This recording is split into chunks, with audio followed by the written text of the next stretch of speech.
As the nights get longer and the days colder, the line between the living and the dead world is thinner than ever. So what better time to read those books that will haunt you and change you forever than now with the starting of the witchy season. So lock your doors, light your candles, and prepare your potions, and let me show you what books will haunt your mind this Halloween.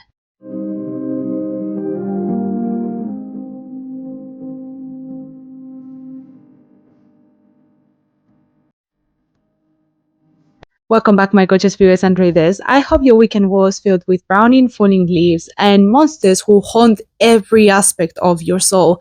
As Halloween is approaching, I thought that it would be a great idea for me to show you what are the books that I recommend you for this Halloween season. More specifically, the books that I think have the darkest, most haunting gothic vibes that I know for a fact that all of you love. So without any further ado, let's start. These are not just scary stories. They are stories that change you forever and stay with you once you read them.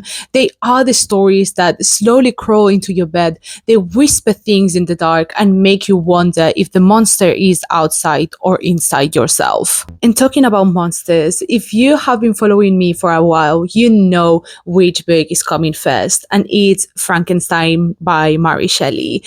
This is the book. This is my gothic North Star. I cannot stop recommending this book, and it's my favorite. And yeah, this book is not just horror. This is heartbreak wrapped in gothic and dark and gloomy vibes. This novel tells the story of Victor Frankenstein, who is a young scientist who decides to play God and try to create life out of death, only to abandon it in horror when he realizes that he has made a mistake because he has created a monstrous creature that he cannot control. This monster, who remains nameless but is otherwise intelligent and sentient, becomes the villain of the story, not because he is inherently evil, but because of all the rejection that he receives from society and also by his own father, Victor. He is ugly, and he also portrays this sort of giant who is unintelligent but also violent. But we don't realize, or society doesn't realize, that actually he becomes the villain because he is lonely, and he portrays this longing and yearning to live in society and be accepted, which we realize that otherwise it doesn't matter what he does because he will never be accepted. What makes this story even more haunting is when you actually read Mary Shelley's story and you realize that she is the monster in real life. She was rejected by her society, by her peers, and even by her own creator, by her father. So in this story, she represents the monster. She represents someone who is deemed as evil, but is actually longing for connection, longing for humanity. So therefore, she is viewed as evil and haunting, but it's actually just someone who wants to belong. She is actually human just as much as the monster is. So if you want a book that tears open your soul and looks for wounds that you didn't even know existed, Frankenstein is the book for you. Now, if you prefer psychological horror, the kind of fear that makes you doubt yourself, that makes you think that you're losing your mind, or the quiet, almost suffocating stories, The Haunting of Hill House is for you. The story follows Eleanor, who is a young and fragile woman who joins a group of strangers investigate a supposedly haunted mansion. But as the days pass, we realize, or we start to think, is the house actually haunted, or is the mind of Eleanor strangely unraveling? This story never tells you what is real or what isn't. You see all the ghosts out of the corner of your eye, but then once you turn around, they disappear. Or also you hear the voices of strangers that know your darkest, deepest secrets, but then no one seems to hear them as well. This is a story that tells you about isolation or rejection, but also about losing your mind.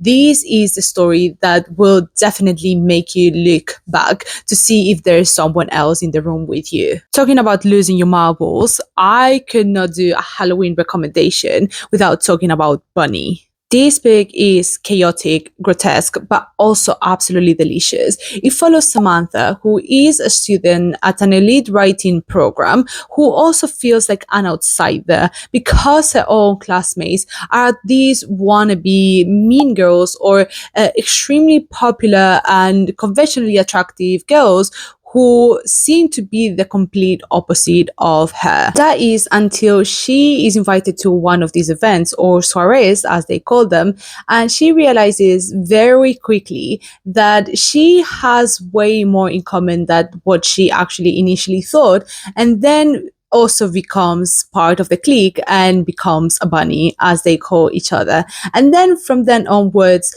everything just goes downhill and it slowly descends into horror. From then onwards, we see how all these pink cotton candy fever dream theme suddenly turns into horror, into creating these horrific creations and becoming one with the writing creation and writing motivation. We see how art and horror just merge into one, and how we losing our mind is seem to be part of this creating process. If you want something quite terrifying, horrific, very unhinged, and also slightly female ragey for this Halloween, Bunny is your monster. The next recommendation I have to give you guys is The Lamb by Lucy Rose. This book is deeply, deeply unsettling, and it's also very disturbing, but it is like looking into the eyes of evil and recognizing a small piece of it in yourself. This is like the kind of thing that makes you stay awake at night. This book tells us the story of an already broken family crumbling under the weight of guilt, obsession, and desires that are bigger than yourself, desires of violence. What starts as a tale of motherhood and as a tale of connection under the patriarchy as a woman, it actually becomes what makes you evil. It becomes the actual reason of why this violence exists in yourself. I really recommend this story to everyone that loves horror, because you can see from the get-go how these characters slowly rot into something so unhinged and something so monstrous, because they are feeding these monsters that they have inside, right? They are caring and nurturing for these monsters, because this monstrosity and this evilness is what connects the characters. If you want a book that feels cursed, that will linger inside you for a long time, and the kind of book that once you open it, you cannot leave it away, this book, The Lamb, is for you.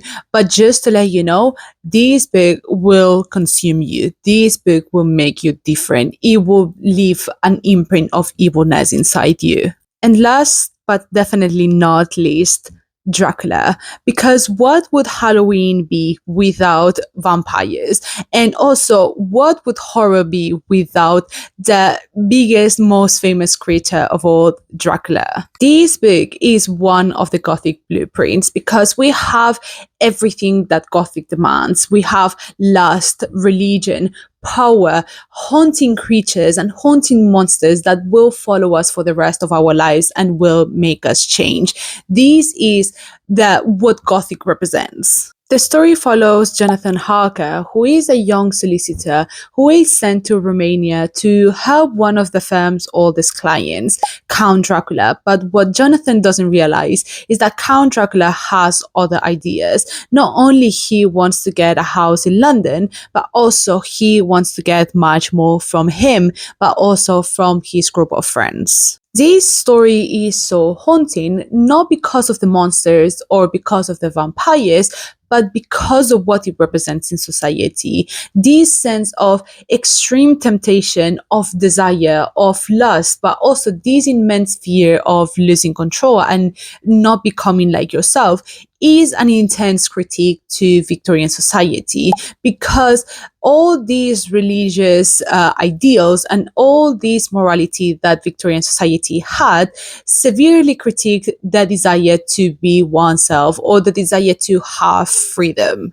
Because the scariest part of this story is not that there is a creature like Dracula just rambling around in London, but it's the fact that we secretly want to be like him. Because at the end of the day, even though Dracula is a monster, Dracula is free. If you crave gothic castles, stormy nights, and forbidden seduction, Dracula is the book for you for this Halloween. So there you have it. 5 stories to keep you up at night this Halloween. 5 stories to guide you into the darkest, more deepest secrets of Gothic literature.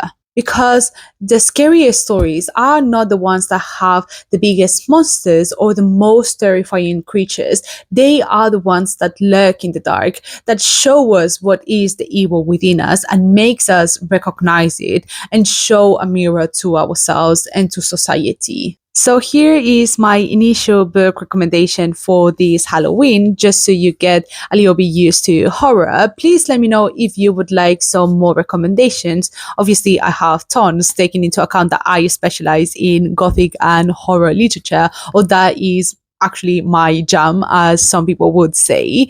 And also, if you have read any of these books, let me know which one is your favorite, or let me know if there are any books that you recommend that I haven't mentioned. Let me know in the comments. I would love to know. Or you could let me know on my social media platforms. I post there every day and I would love to know your input, guys. So yeah, thank you so much for watching, guys. I hope you have a great rest of your week, and I'll see you soon. Bye, guys.